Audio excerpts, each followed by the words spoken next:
All right. Another thing is ask, ask, ask, ask, ask, ask, ask, ask, ask, ask, ask. Once you get an inspiration, you have to ask. Tony Robbins had to go down and ask a lot of people to let him in. We had to ask 144 publishers to publish our book. We would have self-published it eventually. But we had to ask, ask, ask, ask, ask. And I met a little Girl Scout. Her name was Marquita Andrews. She was in the Guinness Book of World Record for selling, in 1 year, 3,250-some boxes of Girl Scout cookies. Now, most people I know that sold Girl Scout cookies and were really good, 300 boxes, 400, big deal. 3,000. She sold 20,000 boxes before she retired. She was a world-class asker. She was asked to give a speech at Radio City Music Hall. There was like, I forget, several thousand people there. They were all people in the $1 Million Round Table that had sold like $1 million worth of insurance or something like that. And at the end, she said, look under your chair. There's a 3x5 card. And on that card, I'd like you to write a number between 5 and 10. So everyone wrote down a number between 5 and 10.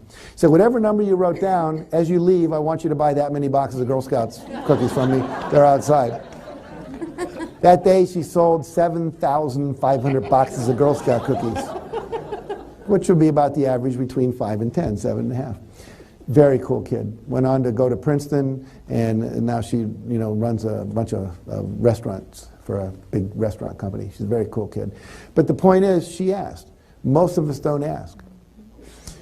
Dr. Ignatius Piazza, get out of graduate school. He wants to be a chiropractor. He says, okay, he wants to go to Aptos, California, which is right near Monterey. That's where he thinks it'll be fun to live. He goes there, what happens? The local chiropractic association says, we'd rather you didn't show up here because we got too many chiropractors. They have one chiropractor for every 8 people in that area. That's a big concentration. They said, we don't need another chiropractor. He said, well, I don't care. I want to be here. Remember, the vision rather than the reality. He picks out where he wants his office. He puts a little pin on the map. He gets some people starting to build it, not build it, but rehab the building where it's going to go. And then he goes for 6 months, he goes out and he knocks on doors from 8 in the morning until someone says, don't you think it's a little late to be knocking on doors? Which was usually about 8 at night. Now, what does he do? He says, hi, I'm a new doctor in town. I'm opening an office. I'd like to ask you 4 questions. Should I call my office Chiropractic West or Ignatius Piazza Chiropractic? Should I advertise in this newspaper or that newspaper? Should I be open in the morning or open after work if I was only going to be open one of those times for people who have 9-to-5 jobs? And finally he said, if I have an open house, would you like to receive an invitation? They said yes, he wrote it down. He had an open house 6 months later. In his first month of practice, he had knocked on 12,500 doors, talked to 6,500 people. In his first month of practice, he made $72,000. In that first year, he made over $1 million in a town that did not need any more chiropractors, according to the Chiropractic Association. But what did he do? He went out and interacted with people and asked them to be involved with him, and then asked them to come to the open house and said, if you ever need chiropractic, I ask that you come to my office. I'm giving a speech up in the Monterey area once, about 3 or 4 years ago, and someone says, he knocked on my door. I didn't need a chiropractor for 3 years, but when I did, I had his card. And I went to see him. It was worth several $1,000s to his practice. So again, ask, ask, ask, ask, ask, ask, ask. Don't let fear stop you. If you have fear, just experience the fear and take action. Okay, the last stage is to receive. So we ask, we believe, have a positive expectancy, and then we receive. What does that mean? We talked about creating a mailbox that's big enough to receive what you want. So this stage is all about creating a vibrational match, okay? So number 1, I want you to do a daily gratitude exercise of some kind. Close your eyes. Just be grateful. Think about all the things. Now in the movie The Secret, I'll tell you what 3 different people do. You may remember Lee Brower. He had the gratitude rock. And in that, every morning he gets up, he puts that rock in his pocket. And it reminds him to be grateful. And so he thinks about what to be grateful for as he's walking out of the house, when he takes it out at night and puts it on the chair or on his bureau. John DeMartini, he won't get out of bed until he has a tear running down his face about gratitude. He just thinks about how grateful he is and feels the feelings, and eventually he starts to cry. He says, now I know I'm ready to get up. Rhonda Byrne, when she wrote the book, The Secret, after she had made the movie, she wouldn't start writing until she had a tear of gratitude. As soon as she had that, boom, the writing just flowed through her. James Ray, who's in the movie, it's the one that says, your wish is my command. When he gets out of bed, when his left foot hits the floor, he says, thank. When his right hits the floor, he says, you. All the way to the bathroom, thank you. Thank you. When he's taking a shower, until he gets dressed, he's just thinking of all the things he's grateful for and saying, thank you, thank you, thank you. What I do is I have a gratitude journal. I open it up. I write down for 7 minutes a day everything I'm grateful for. I'm grateful that the sun came up, that my wife loves me, that my dog, didn't poop on the floor this morning. Whatever it is.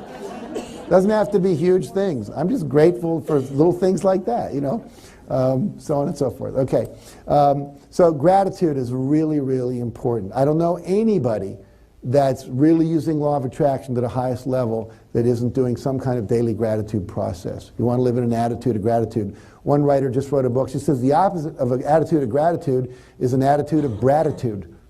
You're a spoiled brat, and you have an entitlement thing, and you're never grateful for what you get, so you don't want to be that. The other thing is forgiveness. You want to forgive everybody, including yourself. Here's the idea. Everybody you know is doing the best they can with the limited awareness, skills, and resources they have. When you know better, you do better. When you have more resources, you can do better. What you want to do is forgive people. They were doing the best they could to get their needs met. Someone robs you. That was the best they knew how to do to make their life work. And if we go to prison and we rehabilitate them, they know more. If we send them to prison and we don't rehabilitate them, they just exchange ideas with other prisoners about how to do it better. But we want to make sure that we understand it wasn't personal against us. They were just doing the best they could with the awareness they had. And so were you. If you got pregnant when you were a teenager, if you dropped out of school, if you didn't raise your first child really well, if you weren't there when your mom died because you were out having sex with your boyfriend and you think, oh my God, I should have been there with my mom. These are all things I've worked with people on in seminars. The point is, you were doing the best you could to meet a basic need that you had at the time. And it's okay. And you grow, you get better, you learn. So forgive yourself and forgive other people. All right. One of the things I want you to do is make a list of 20 things I love to do. 20 things I love to do. Play the piano, pet my dog, garden, go for a walk, hike, listen to Beethoven or listen to rock and roll, whatever it is. Do that at least once a day, one of those things, for at least a half an hour. Call it a joy break. So, gratitude, appreciation. Appreciate yourself. Appreciate others. Verbally. I don't go to bed any given day if I haven't verbally appreciated 10 people. My spouse, my children, my office staff. If I go to bed and I realize I've only done 8, I'll get up and write emails to the other people so I get that out of my system. I'll call them up, I'll write them a letter, I'll send them a gift, I give them a card, whatever it is. I want to be in a constant state of appreciation. When you're in the state of love and joy, appreciation, gratitude, forgiveness, then you're in a state to receive all the abundance. Now here's the last piece of that. It's called the art of allowing. So when you are in a state of not allowing other people to be who they are, the universe does not allow everything to flow into you. It blocks the flow. One of the teachers, Esther Hicks, talks about your vibrational escrow. She said what happens is every time you've had a desire and sent it out to the universe without doubt, it's coming to you. So imagine like there's this bunch of trucks outside your house, right 1 block away, and they're all lined up with all the stuff you ever wanted. But they can't come up to your door because you're sitting there judging your neighbor. You're sitting there saying they shouldn't be like that. You're judging gay people, or you're judging people of a different religion. They should be in your religion, or you're judging the Muslims, or you're judging the people in the Middle East, or you're judging your boss, or you're judging your wife. You're in a state of not allowing them to be who they are. And when you're not allowing them to be who you are not in a state of receptivity. You're not in a state of high energy. You're in a state of containment. You're in a state of trying to constrict and control them. And that blocks the flow into you. So that's another piece of this receiving. So let's review. What do we have? Ask. We talked about that. Believe. We've talked about that. How do you change your beliefs? By repetition, by visualizing yourself being the way you want to be, 30 days, using affirmations. I'm achieving my perfect body weight of 175. Or everyone I meet, I open my heart and express my living love with. Or every time I make a sale, people want to do business with me, whatever it might be. And just repeat that over and over and over. And after 30 days, it reprograms the brain, if you will. And then receive. Be in a state of joy. Be in a state of love. Now, you're not going to be there all the time. Sometimes you're going to have to do what we call think a better thought. You're in a state of not loving. Why are you? You're in judgment. Change it. You're feeling bad. Change it. You're feeling guilty. Change it. And I've given you in the handout what we call the daily disciplines of success. Start the morning with visualization. Do your gratitude exercise. Do any forgiveness you need to do. Go through each day, if you'll do those little disciplines, okay, and be in a state of joy, think a better thought. Every time law of attraction, you go, whoa, I got a perfect place. Don't say I was lucky, say law of attraction. What you affirm, you get more of. So the more you affirm it, the more it works. So if you do all of these things, I promise you, your life will get very magical. So let me just end with this story.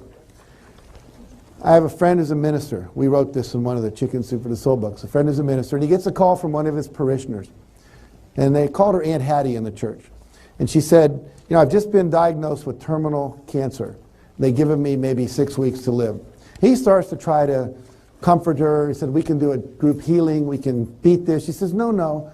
I'm almost 90 years old. I've lived a long life. I'm very happy. My children are happy. I just want to plan my own funeral. I don't trust my children to do it right.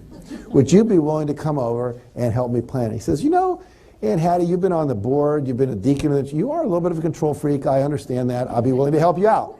So he goes over, and she comes out, she says, this is the dress I want to be buried in, this is the, psalm I'd like to be read, this is the hymns I'd like sung, these are the kind of flowers I'd like around my casket. And she went through all these different things, and finally she said, I want to be buried in an open casket, and I want to have my family Bible in my left hand and a fork in my right hand. He says, well, Aunt Hattie, I understand the Bible. You've always been very religious, but why the fork? She says, you never know whenever they're going to have one of those church socials under the basement of the church, and we're having dinner, and whenever the servers come by and they say, keep your fork, when they're taking your plate, always know something really good's coming. We're going to have apple pie or cherry cobbler or chocolate. It's not going to be pudding or Jell-O, or they wouldn't say, keep your fork. So when they say, keep your fork, I know something really good's coming. So when they come by my casket and they look in and they say, well, Reverend Jim, I understand the Bible, but why is Aunt Hattie holding a fork? You just look them in the eye and say, Aunt Hattie knows the best is still yet to come. And so for all of you, if you'll take these universal principles that we've talked about, and if you'll apply them, and don't beat yourself up when you see that you didn't do it, just correct, get back on course. And if you'll do this consistently for about 30 or 40 days, you're going to see a major quantum shift occur, and then keep doing it. Do some more reading, do meditation. That's another great way to be in touch. Meditate. I meditate, I won't say every day, but probably 5 days a week. If you don't meditate, find some form of meditation. And meditate. It opens up that place for inspiration to come in. It's how I got the title for Chicken Soup for the Soul. If you'll do these things, I promise you, honestly, the best is still yet to come. So thank you very much. I appreciate your patience hanging out with me. Thank you. Thank you very much.